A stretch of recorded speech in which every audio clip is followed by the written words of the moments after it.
Hey, it's Kyle here, and I just got back from Dragon Con 2024, and I had an awesome time. Really loved it. Experienced some things for the first time, never at Dragon Con, even though I went several times.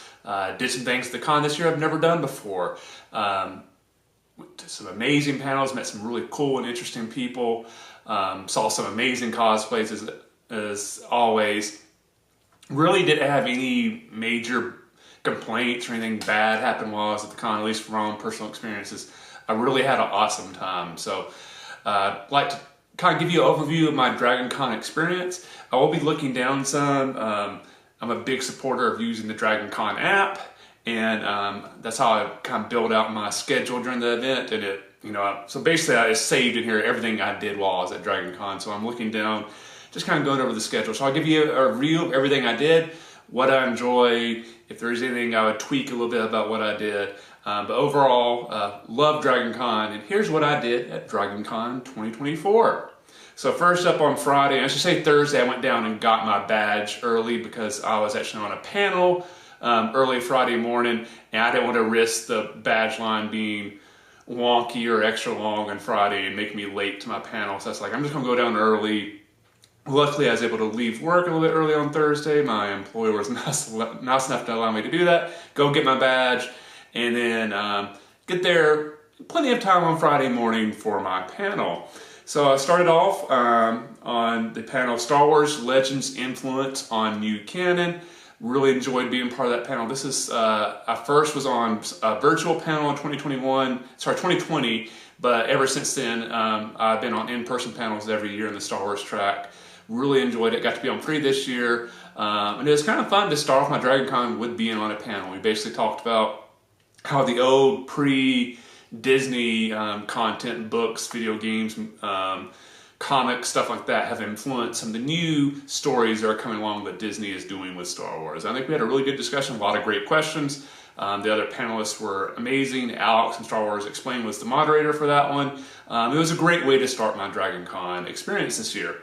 Next up, I attended a panel on the Walking Dead Expanded Universe and kind of talking about all the spin-off shows that have happened since the main Walking Dead show, what the panelists liked, what they didn't like, what they hope to see in the future. I've always enjoyed The Walking Dead. I'm not as big a fan as I was a few years ago. Like with the main show, I was obsessed with it. And as it went on, I lost a little bit of interest, still enjoyed it, but it wasn't one of initially my favorite shows anymore. The spin-off shows to me have been hit or miss, but overall I'm still kind of paying attention to the universe. So it was kind of interesting to kind of get this overall discussion about like the state of the Walking Dead universe and what we see happening next with that. Next up, I went to my one Star Trek panel of the con, and this is one I went to before where they basically have some scientific experts kind of talk about how science is depicted in Star Trek and what is scientifically accurate, what's not.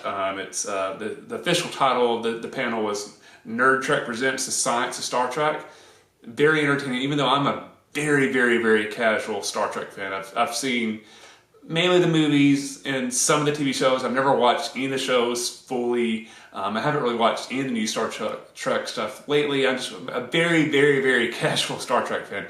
But I always find this discussion of science and how it's actually depicted in a sci-fi content like Star Trek very interesting, and I really enjoyed it. Next up, I attended a panel I go to every year. It's always one of my favorites. It's William Shakespeare Star Wars. Basically, if you're not familiar, there's this author, Ian Dozier, who basically all the movies, episodes 1 through 9, adapted them into Shakespearean plays. And every year at Dragon Con, they get volunteers to act out one of the books. And this year they did The Empire Strikes Back.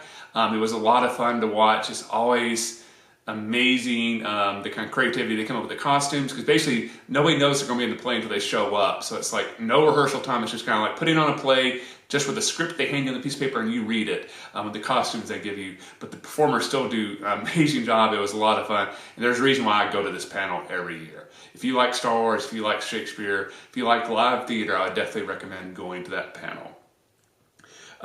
Next up, I attended a panel, Things You Should Have Learned in History Class. This is actually, I didn't realize it because they've changed the name of this panel since I was actually on this panel, I think in 21. And then it was like History Facts, True or Fiction. And basically what it is is people on the panel kind of tell a story from history, and then the people in the audience have to guess, was this something that actually happened, or did the panelists just make it up? So it was kind of fun to go to a panel that I've actually been a part of in the past. They had a selection of authors on this year's panel. They did an amazing job. There was definitely some stuff on there that turned out to be true that I'd never heard of before. So as a history nerd, found it very fun and entertaining. And then the last panel I attended on Friday was Resident Alien, The Big Boom. Resident Alien is one of my favorite shows. Absolutely love it. It's an amazing sci-fi show that I wish more people watch. I don't really know that many people that actually watch Resident Alien. And that's the great thing about Dragon Con. Sometimes you have a thing you're obsessed with, but you don't really know anybody in your real life that also watches it or reads the book series or something like that. So it's great to kind of get to go to this room and get to hear people talk about one of your favorite things. People in the audience asking questions. You're like, oh, everybody in this room likes the same thing as me. Like, I don't feel as alone about like, oh, am I the only person watching this show? But I love Resident Alien, and this was a very fun and interesting panel. Then on Saturday, watched the first half of the Dragon Con parade. And the reason I only watched the first half, I was actually on another panel immediately after the parade. And I was actually the moderator for that one. So as the parade was going on, at a certain point I had to leave to go to the room where my panel was going to be so I could make sure my computer would be hooked up so I could do the visuals and stuff like that. But the Dragon Con parade is always fun. I don't watch it every year, it just depends on what my schedule is. But I'm always amazed by the various cosplays, the vehicles that people turn into nerdy stuff. Love it. Sadly, I missed the Star Wars section because that's always towards the end of the parade, and I had to leave to go do my presentation or get ready for my presentation before that went by. So hopefully I'll catch the Star Wars section next year because I always enjoy seeing that part of the parade. And then as I mentioned, the next thing was a panel I actually moderated. That's the one panel I moderated this year, and that was Farewell to the Star Wars Bad Batch, where we basically talked about the Bad Batch, the animated series that just recently wrapped up after 3 seasons, what we thought about the show, how we enjoyed how it wrapped up, what we thought would come next. Really had a lot of fun moderating. The other panelists did an amazing job. They are all very knowledgeable about the show. We had a great discussion, got some great questions from the audience. So had a lot of fun moderating that panel. Next up, I went to another fan panel about Furiosa, a Mad Max saga, sorry, and basically talking about what the panelists thought about Furiosa, the overall state of the Mad Max universe, what we think will happen next. I enjoyed Furiosa, not as much as Fury Road, which seemed to be the agreement of everybody on the panel. And it was very interesting to talk about various theories about why that was the case and what we think will happen next with the Mad Max universe. Then I attended the Star Wars Acolyte fan panel where talked about just everything with Acolyte. Obviously the news has recently come out, the Acolyte has been canceled, so a lot of it is also like, why do we think the show was canceled? How do we think the storyline will be told to kind of complete the storyline in the future? Will it be books, comics, stuff like that? But everybody in that room loved the show a lot. There was a lot of passion about it. It was nice to have a very positive, fun, interesting conversation about the show where so much of the online trolling about the show made it everything so negative around the show. It was nice to be in a room with a lot of people who just all loved the show.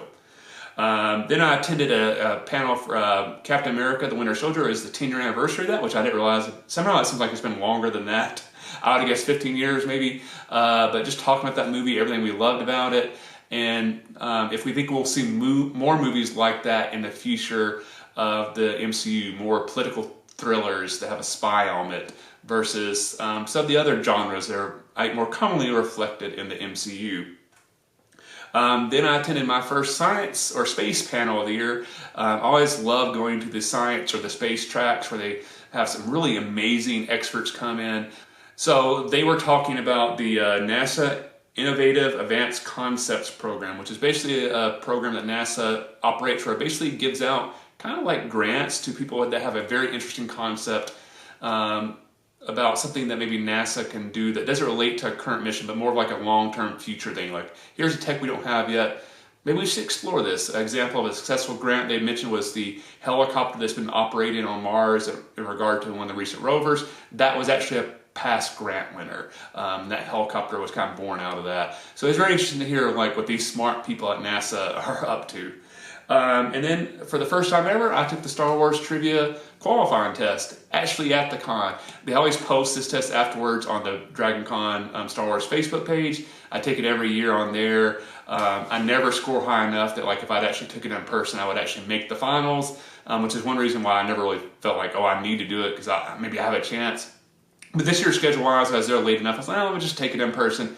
Same thing happened this year. I scored higher than the average, but not high enough to make the finals, which happens on Sunday. But that test is very intimidating. If you think you know a lot of Star Wars, take that test and you go, I don't really know that much about Star Wars. And if you want to take that test, they posted it to the Star Wars at Dragon Con Facebook group.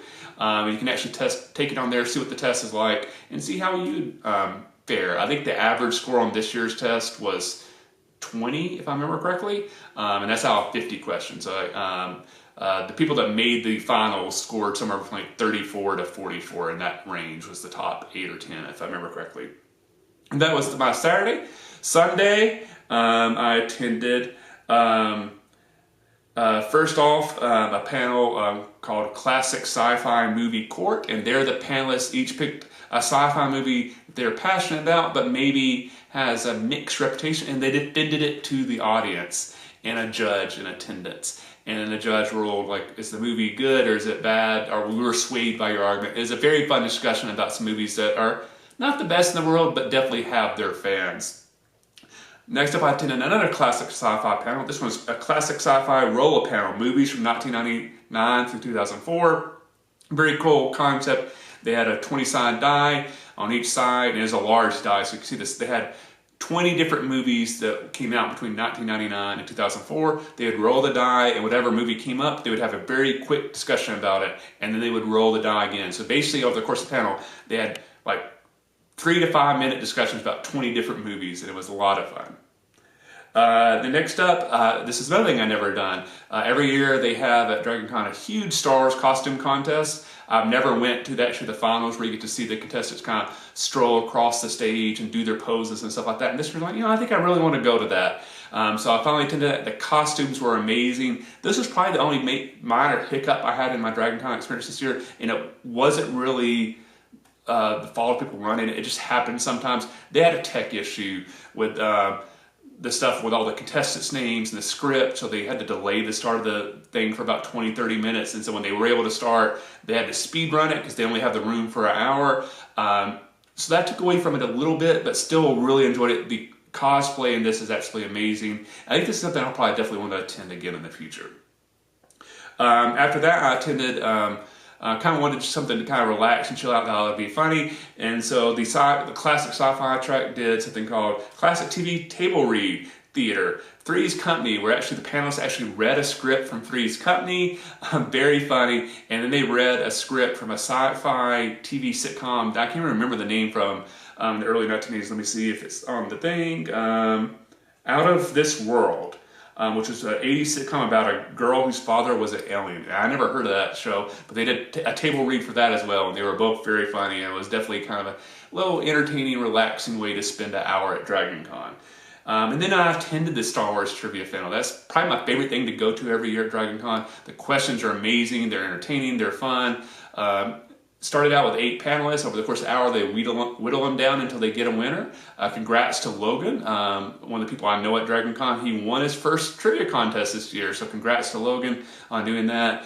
Everybody that just makes panels, their amount of knowledge was absolutely amazing. So love that. I go every year. If you're a Star Wars fan and you're ever at Dragon Con, go to the trivia final. It is absolutely amazing. And then on Monday, did a few things. A lot of people don't do Monday because if they're not from Atlanta, they're checking out their hotels, but I'm local, so I get to do stuff on Monday. First up, I did Star Wars Guess the Droids, and this was a very chill, relaxed panel where they literally is kind of a game show, and the host kind of basically flashes images of droids up there, kind of a silhouette, and the people in the audience guess which droid it is, and if you don't get it, they give you more hints. They give away raffle tickets to be able to guess correctly, and in the end they do surprises. So it's kind of a fun way to kind of explore all the droids in Star Wars. Next up was the last panel that I was on, and that was Star Wars Failures of the New Republic. I really enjoyed this panel a lot. It kind of combined 2 of my main interests, Star Wars and political science, which is what my degree is from college. And so I got to combine those 2 sources of knowledge I have that I very rarely get to combine. Had an amazing discussion with the other panelists. The audience members asked some very fascinating questions. This was probably my favorite panel that I was on at DragonCon this year. I really loved it a lot. Next up, I went to a fan discussion of the Red Rising series by Pierce Brown. This is maybe my favorite book series that I've read in recent years. Absolutely love it. I don't really know many people in my own life who actually read these books. So again, it's something I love, but I just don't really get to talk about it a lot. So it was nice to be in a room of people that just love this book. In fact, when they let us in the room, there was about 20 or 30 of us in there. And before the even panel started, there's like 10 or 15 minutes. And everybody else just started talking to each other and just talking about the book because again, everybody had that same experience. Like, I don't really know those in my real life who likes this book. Let's just go ahead and start talking about it. So it was a great discussion about a book that I love a lot, or a book series I love a lot. And then lastly, I attended one more space panel. It was the Great Mysteries of the Universe. I had a couple scientists there just talk about some things that, some interesting scientific mysteries, some things maybe there's a hope that we'll solve soon, but then some very interesting questions from the audience about like the current state of science and some mysteries and what the scientists' predictions are if we'll be able to solve these anytime soon. It's just kind of a very interesting thing to kind of see the current state of space exploration and space research and all that type of stuff. In between that, I always, like especially Friday, Saturday, and Sunday, I always try to take a couple breaks where I don't attend a panel and I just walk around and I check out the cosplay, because the cosplay at DragonCon is absolutely amazing. So if you're at DragonCon, build in some time just to walk around and chill out and watch all the cosplay. The Marriott is probably the place I'd recommend. That's where a lot of the cosplayers hang out. The Hilton's also really cool because that's where they do a lot of the photo shoots for the cosplayers when they do these big group shots. But cosplay at DragonCon is absolutely amazing. So that was my experience at DragonCon 2024. If you're a nerd and you've never been to DragonCon, go. They have something for everybody. It's amazing. I highly recommend it. DragonCon is probably my favorite weekend of the entire year. So I hope you will check it out too if you've never been before. So let me know, what is your favorite con you go to? It could be DragonCon, it could be Comic-Con in San Diego, it could be a really small local con wherever you live. Let me know in the comment section below, what is your favorite con you go to? I hope you enjoyed this video.